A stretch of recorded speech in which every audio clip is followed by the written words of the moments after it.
Hello everyone, আসসালামু আলাইকুম।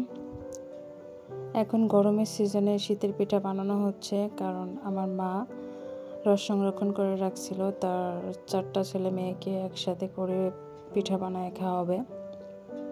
কারণ নিজে চোখে সন্তানদের বসে বসে কোনো কিছু খাওয়ানো দেখা, এটা আসলে মায়েদের হয়তো বা একটা তৃপ্তি চলে আসে সেটাই আমার মা করছে।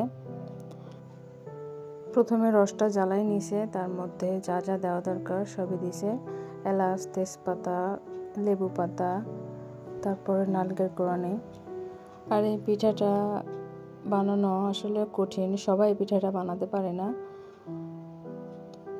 আর আমার মা এই পিঠাটা খুবই সুন্দর বানায়। আমি যতবার দেখেছি আমার মায়ের এই পিঠাটা বানানো কখনো খারাপ হয়নি, সব সময় ভালো হয়।